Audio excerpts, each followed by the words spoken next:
y'all. My name's Melinda and I'm the Kitchen Diva. I want to say thank y'all so much for being here. I appreciate each and every one of you. And also, if you like this video, give it a thumbs up. And also, if you would subscribe, I would appreciate it very much.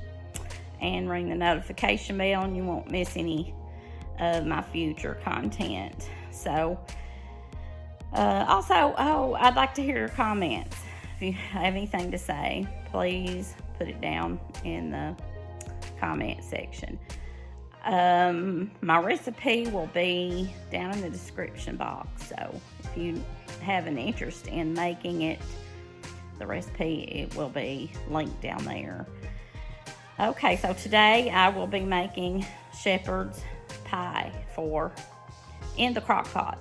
So, be interesting because not sure how it's going to turn out because it's a new recipe for me, but I'm going to give it a shot. And at the end, I will, as usual, I will plate it, taste it, and rate it. I hope you enjoy the video. Let's get started. Here are the ingredients for the crock pot shepherd's pie. Now this is the first layer. It's done in 3 layers, so I'll start here. This is a ½ pound of ground beef, 2 tablespoons of tomato paste, 1/4 cup of beef broth, a can of mushrooms. What size is this? It is 4 ounce. In this bowl, I have a teaspoon of garlic, a teaspoon of onion powder, and 1/2 teaspoon of oregano. And then I have 1 tablespoon of minced garlic out of the jar. Actually, I think this goes to the second layer. I can't remember. We'll see. I'm gonna read the recipe and come back. Okay, we start by putting the half of a pound of ground beef into the crock pot. Now my crock pot is, I think it's a 6 quart and it says do it in a 4 quart, but that's the only one I have. So I'm gonna have to just go with it. Yeah, just a half a pound, just to crumble it up in there.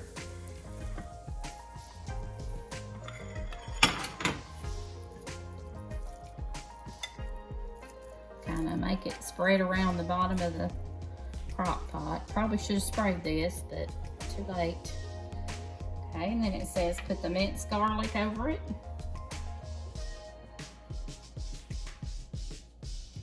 Okay, and the mushrooms. Let's put that over top.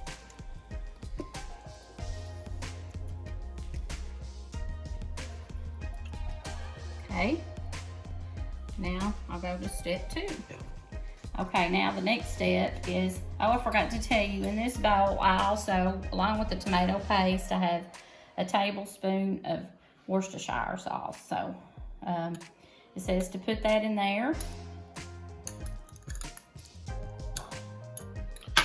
The beef broth.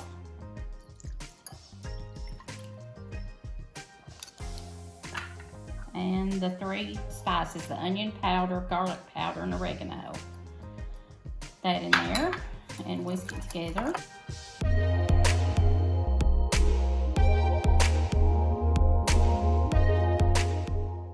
Okay, now I'm going to take this mixture and pour it over the top of the ground beef and mushrooms. Then I'm going to get the lid on that. I'll put it on low. And it says for 4 hours, but it didn't really take that long. It took 2.5 to 3 hours.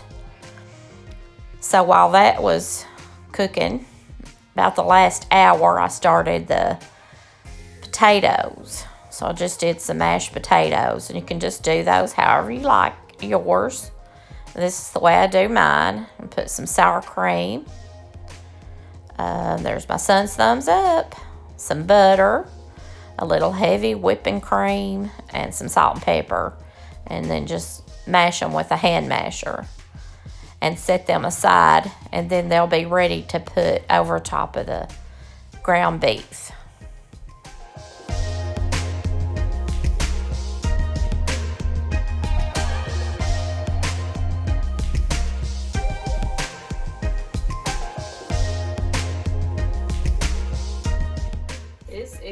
a tablespoon of flour, 2 tablespoons of water, and I just mixed it up.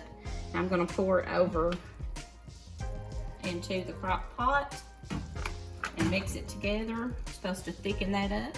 Now I'm gonna take that flour and water and pour it into my meat mixture and combine it really well.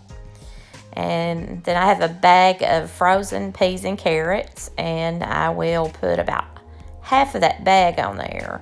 I only called for a cup, but I'm pretty sure I used more than a cup.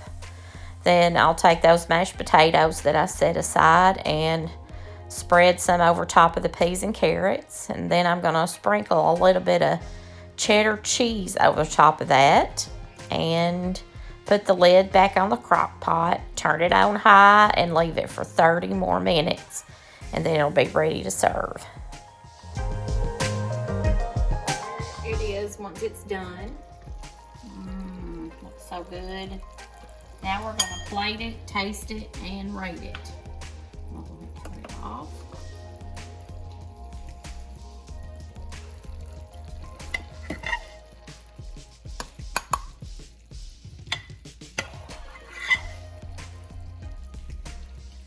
Okay.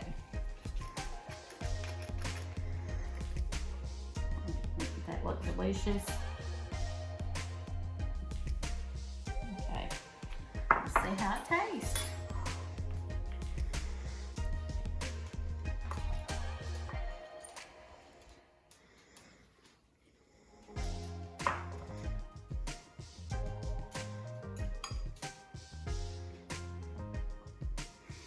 It's good. Let me think. It needs some salt. The recipe didn't call for any salt, but it does need some. But it's still got a good flavor. The potatoes and the peas combination, a little salty, a little sweet there, is a good flavor. And then that base, that with the tomato paste and the Worcestershire sauce, it gives it some rich flavor down in there. But all in all, we're gonna give this a 7.5 on the yum factor scale. Okay, y'all, that's it for today. Thanks for joining me, and we'll see you in the next video.